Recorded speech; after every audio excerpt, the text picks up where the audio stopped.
mempelajari kandungan ayat. Itu mana tadabbur, mana tengok, berarti hingga sampai wirti. Belah mana kita nak wirti Quran. Nak pandai Quran. Kita kena tahu tujuan di antaranya untuk kita belajar serta tadabbur.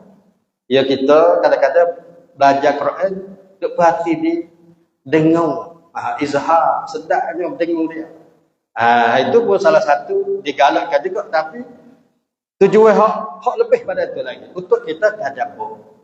Karena Allah Ta'ala sendiri dia dabbaru ayatih supaya mereka memahami, bersungguh mempelajari ayat-ayat Allah. Wal yatazakkara ulul albab, dan supaya dapat peringatan oleh orang yang punya akal yang sempurna. Untuk mana albab ni orang ada akal hak sempurna. Ini berarti kata kalau orang yang faham Quran, orang yang nak pada Quran serta dia usaha supaya dia faham Quran, maka itu dikatakan orang yang mempunyai akal yang sempurna. Nama kata ulul albab, mana orang punya akal fikir yang sempurna. Itu yang pertama. Tahap tu kita bakal ngaji Quran, wirti. Sekali Fatihah, kita kata Fatihah. Dalam semaya kita nak baca, ada setengah tu tak berapa tahu lagi makna. Cuba kita baca Quran, baca Fatihah, wirti makna dia. Kerana dalam semaya ni kita duk kecek dengan Allah Subhanahu Wa Taala. Seterusnya Quran ni Allah Ta'ala buat turun Quran untuk menghidupkan ruh manusia. Kadang-kadang manusia ni mati. Hidup tubuh badan saja, tapi ruh dia mati. Sebab tu Allah Ta'ala berfirman, yunazzilul malaikata birruh min amrihi ala man yasha'u min ibadihi an anziru annahu la ilaha illa ana fattaqun. Maksudnya Allah menurunkan malaikat Jibril dengan membawa wahyu Al-Quran yang selaku ruh. Quran ni betul ruh untuk menghidupkan manusia hak mati hati dia. Manusia ni ada dua. Satu manusia yang hidup tapi hati dia mati. Gapo benda yang nak menghidupkan ruh dia hak mati, iaitu melalui Al-Quran. Yang seterusnya, Quran adalah untuk nak pimpin hidup manusia kepada jalan yang betul dan kepada syurga. Kalau dia berkata, hidup kita, tujuan hidup kita iaitu syurga. Hidup kita syurga, hak besar sekali. Seolah kata kalau kita hidup atas dunia tapi tak sampai syurga, mati kita tak boleh masuk syurga, maka orang itu tak berjaya hidup dia. Sebab tu Allah Ta'ala berfirman, a'udzubillahi minasyaitonir rajim, dalam surah Isra ayat 9, inna hadzal qur'ana yahdi lillati hiya aqwam wa yubashshirul mu'minina alladhina ya'maluna as-salihati anna lahum ajran kabira.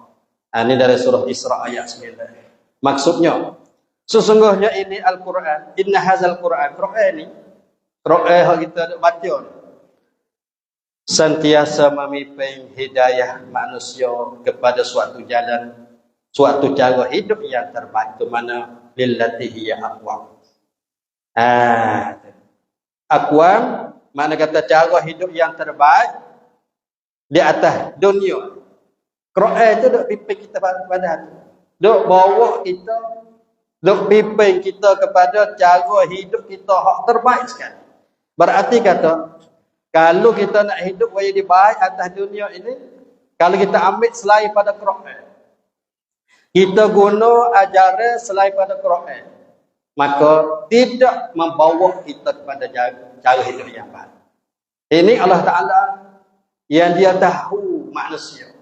Allah Ta'ala buat manusia. Kita semua Allah Ta'ala buat manusia, buat hati manusia, buat cara hidup manusia. Dan Allah Ta'ala juga menentu belah mana manusia itu nak hidup dia terjadi, hidup bahagia. Quran lah sebagai untuk nak pimpin manusia kepada lillati hiya aqwam, kepada cara hidup yang paling betul sekali, yang terbaik sekali di atas dunia ini. Wa yubashshirul mu'minina alladhina ya'maluna shalihat, dan Quran juga memberi berita baik. Yubashshir mana berita baik. Quran ini ada dua. Pertama, berita pasal buruk. Waktu mengata izah, mana beri peringatan. Quran juga, hei orang kafir, hei orang yang deraka pada Allah, ingatlah. Hei orang bersyirik dengan Ta'ala, ingatlah. Allah Ta'ala tidak ampun dosa orang bersyirik dengan dia. Ini sebagai peringatan. Dan juga memberi berita baik, gembira. Wa yubashshirul mu'minin, beri berita baik, royak berita baik. Tapi siapa yang memberi berita baik? Al-mu'minin, orang yang beriman. Bukan sekadar tu, nak tambah dia lagi. Kadang-kadang kita kata, aku ni beriman dah, aku percaya pada Allah dah, percaya pada hari kiamat dah, percaya pada hari akhirat dah, tapi tak ada buat amal. Ni tak dapat juga berita baik. Sebab tu dalam Quran, al-mu'minin, orang mukmin yang dapat berita baik itu allazina ya'maluna as-salihat, yang beramal dengan amal yang soleh. Kalau tak buat amal, dia tak lepas lagi, tak dapat berita baik lagi. Kalau kita nak dapat ajran, anna lahum ajran kabira, berita baik tu apa? Iaitu ajran kabira, syurga. Tu balas saya besar, iaitu ajran kabira, syurga. Sebab tu kena kapuh dua, iman dan amal yang soleh. Kita ngaji dahulu kata amal soleh ni dia tak boleh lari daripada dua syarat. Nak jadi amal soleh, dia kena ada dua syarat. Pertama iaitu ikhlas. Ni nak ayat tu, ikhlas ni benda dalam hati. Hak ni orang tak nampak, kita yang tahu, Allah yang lebih tahu. Allah lah yang tahu, manusia tak tahu. Ikhlas, kita buat amal lillah, kerana Allah Subhanahu Wa Taala. Itu makna ikhlas. Ikhlas tu makna bersih. Sebab tu kalau kita buat amal tak ada ikhlas, orang panggil kata syirik. Syirik kecil, syirik asghar. Walaupun tidak keluar daripada agama, tetapi amalan dia tidak diterima. Lepas tu syarat yang kedua nak jadi amal soleh iaitu ittiba', mana ikut sunnah Rasulullah SAW, baru jadi amal yang soleh. Saya pada kita dengar di rukun semaya, syarat semaya. Hak ni syarat bagi Tuhan nak terima. Hak tu syarat bagi nak sah ikut fiqh, ikut fiqh tu kena cukup rukun dia, cukup syarat dia, maka sah lah. Tapi bila tentu amal yang kita buat itu Allah Ta'ala terima. Nak tambah dua syarat lagi, iaitu ikhlas. Kalau kita buat amal molek, habis molek dah. Semaya molek, zikir molek, baca Quran molek, tapi ikhlas tak ada. Tak bersih hati kita, maka amal itu ditolak. Kalau ikhlas habis cakap dah, kerana Allah tak ada kena lain dah, tapi tak betul dengan sunnah Rasulullah SAW, maka juga amal itu tak dikira kata amal itu amal soleh.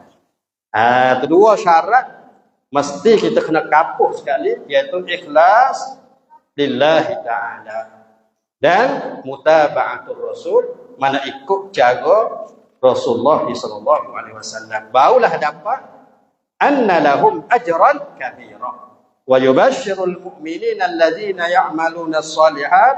Quran ini memberi berita baik, berita gembira kepada orang beriman yang beramal soleh. Itu kita kena widahal wi bahas iman, amal soleh, barulah dapat ajran kabira, mana balas yang besar, iaitu syurga di akhirat nanti. Hidup kita ni, kita hidup dalam rihlah, dalam perjalanan. Sebab kita semua ni wa ilaihi turja'un, kepada Allah lah kamu akan dikembalikan. Kita ni seolah kata duk pergi. Walaupun kita duduk dia, duduk tidur, duduk kerja, tapi kita duduk dalam perjalanan. Perjalanan berjumpa dengan Allah ni, dia berjalan setiap masa. Siap saat tak sekurang kita jalan lagi ke tempat-tempat lain, lepas tu dia kena bergerak baru sampai. Tapi berjalan kembali berjumpa dengan Allah ni, dia tak ada berhenti walaupun satu saat. Walaupun 1 minit, semua kita ni duduk pergi. Sebab tu kita tak nak kira, kita kira. Lah ni kita hidup berapa tahun dah? Atas dunia ni. 40 tahun, 50 tahun. Ada berapa lagi? Lepas tu kau banyak ke kau sikit? Ni kalau kita kira, maka kita terasa kata kita ni dekat nak berjumpa dengan Allah Subhanahu Wa Taala. Ya, kelebihan kita mengaji ni. Ya, ada satu hadis ni. Ada seorang sahabat Abi Waqid Al-Laisi. Abi Waqid, daripada Abi Waqid Al-Laisi. Dia kata anna Rasulullah SAW bainama huwa jalisun fil masjid. Rasulullah ni tengah-tengah dia duduk dalam masjid. Duduk dalam masjid. Wan nasu ma'ahu, dan sahabat tu bersama dengan dia. Manusia tu bersama dengan Nabi. Nabi ni dia mengajar semua nasihat, semua beri pengajaran semua. Kerana dia sebagai seorang rasul, dia bawa risalah Allah, menyapa. Kewajipan rasul ni menyapa. Royak bidah. Lepas tu balik umat dia ni, manusia nak terima tak terima tu terletak di atas hidayah Allah. Siapa-siapa hidayah, sebab tu hidayah ni adalah Allah Ta'ala pilih. Siapa daripada hamba dia Tuhan nak beri hidayah, maka orang itu dapatlah hidayah. Kalau orang itu Tuhan tak hendak dapat hidayah, maka orang itu tak dapat hidayah. Man yuridillahu bihi khairan yufaqihu fid din. Sesiapa yang Ta'ala hendak nak menjadi baik, Allah Ta'ala beri faham dia pada agama. Ini sebab tu kita kena pakai beri faham agama. Agama dia kena belajar, dia kena mengaji. Semenjak pada dulu lagi. Semenjak daripada sahabat lagi. Dia mengaji. Nabi kita pun nak erti, maka dia kena mengaji. Jibril.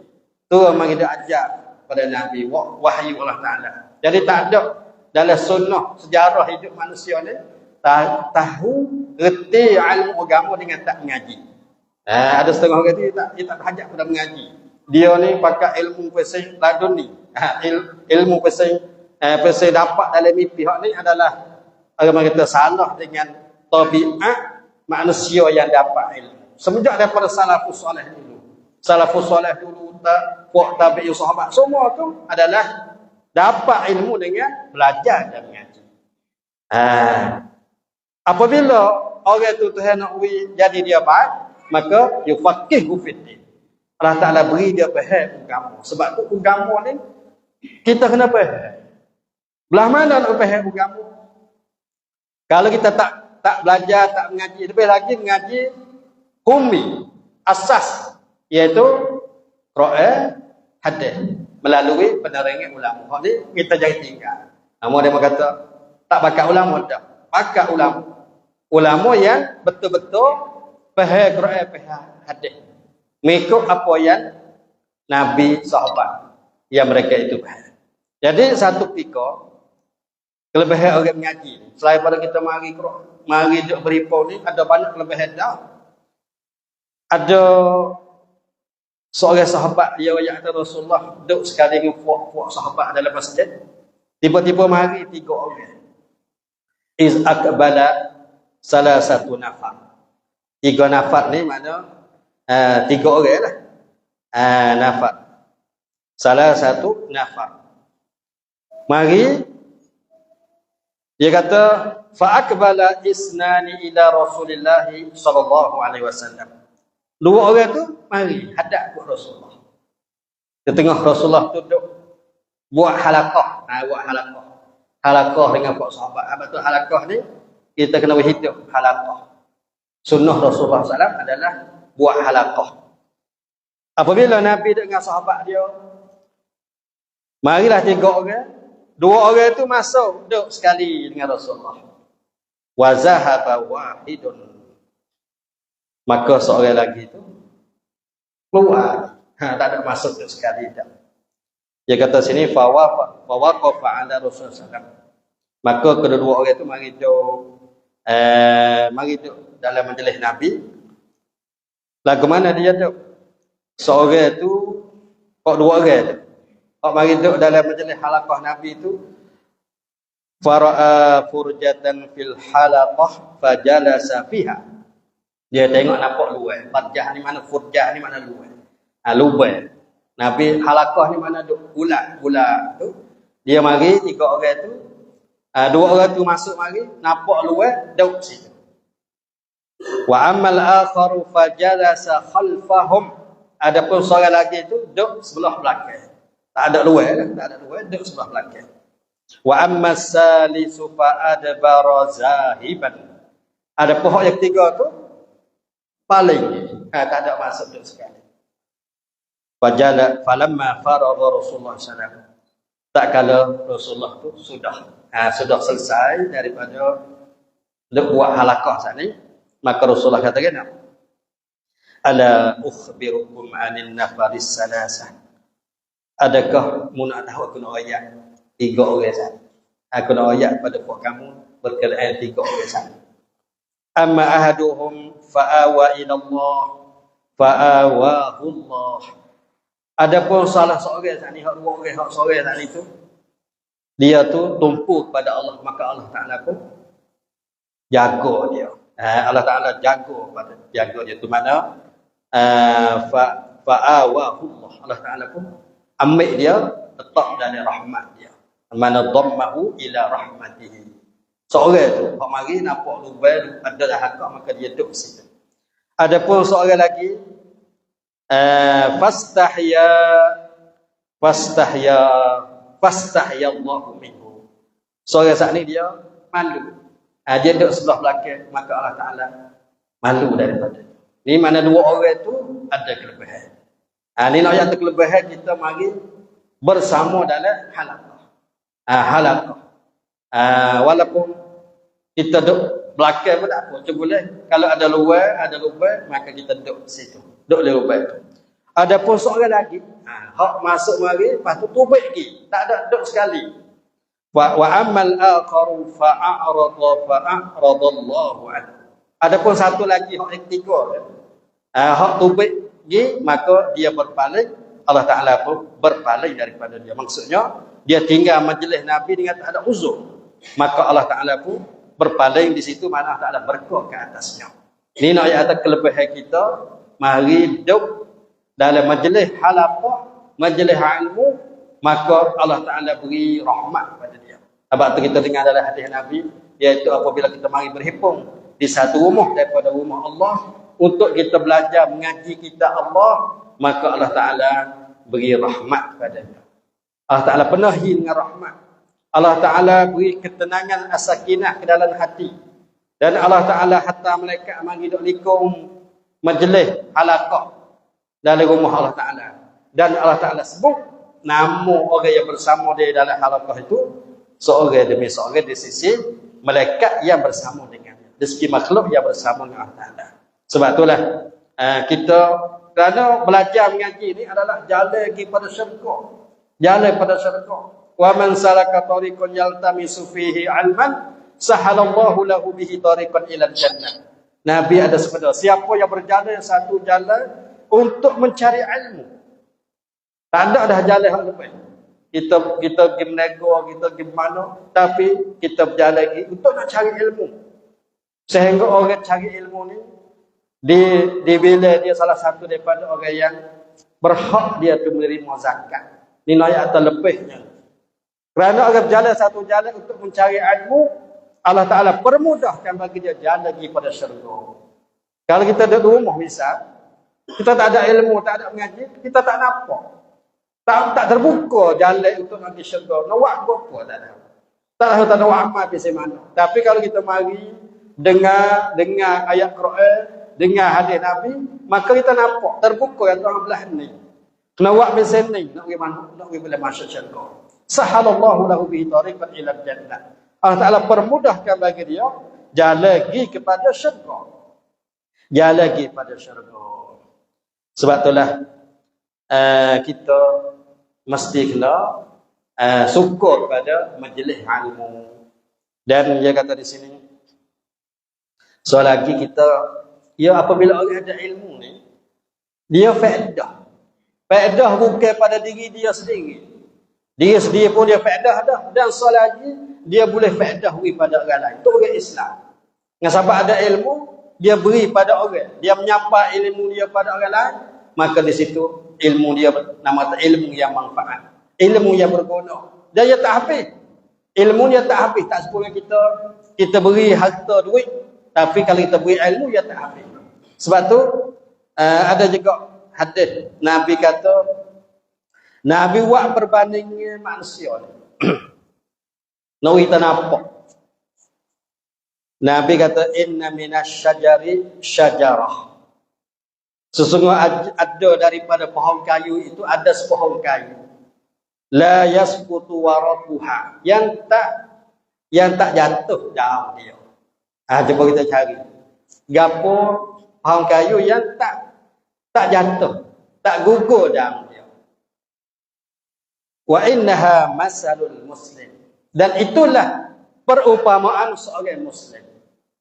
Pohon kayu yang daun dia tak jatuh, tak gugur. Itu adalah perumpamaan seorang muslim. Nabi royak pada sahabat. Fahaddisuni ma hiya. Lepas Nabi tanya, "Mu royak gapo dia?" Kita boleh royak ada pohon kayu. Daun dia kalau kering, belah mana pun tak ada. Maka apabila Nabi tanya kepada sahabat, ada setengah orang itu dia duk koyak kata pohon kayu di wadi-wadi. Waqa'an nafsu fi syajaril wadi. Manusia tu pakai dia kata pohon kayu nungkuk wadi-wadi, tempat-tempat lemah-lemah. Pohon kayu tu gaun dia tak jatuh. Abdullah dia kata, aku tahu dah. Qala Abdullah, dia kata, wa waqa'a fi nafsi, maka terlintas dalam hati aku. Apabila Nabi kata, ada sepohon kayu yang daun dia tak jatuh, tak gugur, tak luruh. Begitu tak luruh. Kering pun tak luruh. Maka manusia pakai dia kata, pohon kayu di wadi. Di tempat lemah-lemah. Abdullah Ibn Mas'ud dia kata, aku nampak dah bahawa waqa'a fi nafsi, dan jatuh dalam diri aku, terlintas dalam hati aku annaha nakhlah, bahawa pohon tamak. Aku nampak tempat tamak, tapi dia tak royak. Fastahyaitu, maka aku malu. Dia kata aku malu kerana aku nak pera pada ada orang lebih tua daripada aku lagi. Kalau aku jawab, boleh jadi ada orang tua-tua tu nampak kata aku tak hormat, tak meroki pada mereka. Aku terlintas dalam hatiku kata, pohon kayu yang Nabi royak perumpamaan seorang muslim itu, iaitu daun dia tak jatuh, maka annaha nakhlah fastahyaitu, maka aku malu nak royak. Summa qalu haddisna ma hiya Rasulullah. Kemudian para sahabat lain itu, Abdullah dia tak nak royak. Para sahabat lain kata, ya Rasulullah royaklah pada kami. Apa dia pohon kayu sana? Kalau Rasulullah royak tadi, kata daun dia tak gugur, tak jatuh. Maka Rasulullah kata, hiya an-nakhlah, itu adalah nakhlah, tamak. Apa maksudnya? Maksudnya, seorang muslim ni supaya dengan pohon tamak, makna diri dia tu ada benda faedah di atas diri dia, dan sentiasa dia tu beri faedah pada orang lain. Tak jatuh. Itu seorang muslim.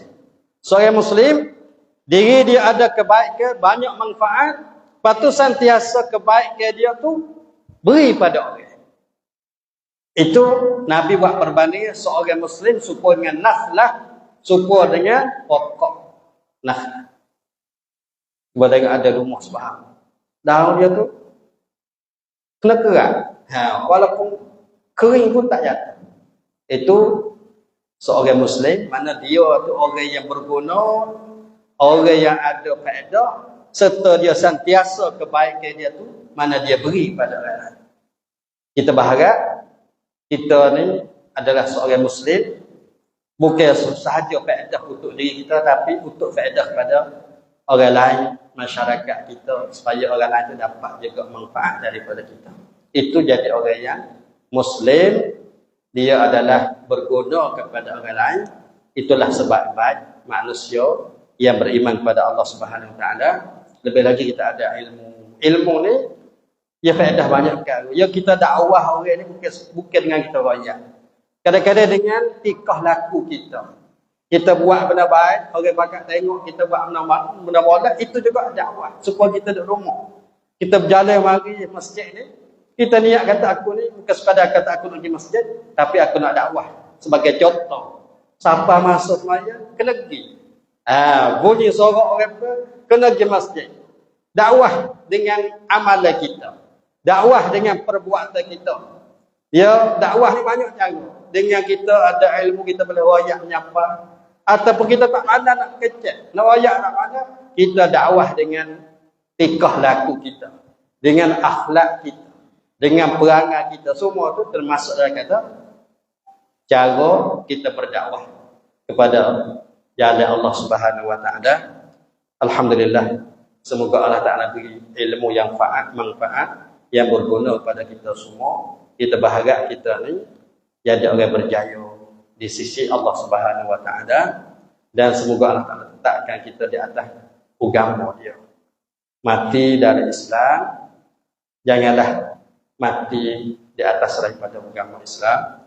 Kerana seorang mukmin dia kasih, dia suka, maka dia suka pada iman itu, suka kepada Islam itu, maka dia benci kepada kufur, benci kepada syirik dengan Allah Subhanahu Wa Taala.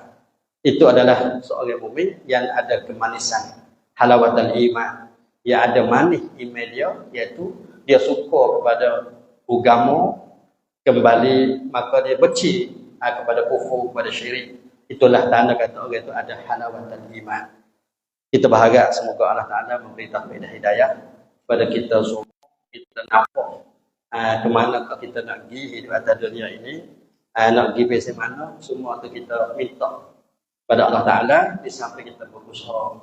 Sekian saja aku qauli hadza wa astaghfirullah li wa lakum wa ufawwidu amri ila Allah. Innallaha basirun bil ibad.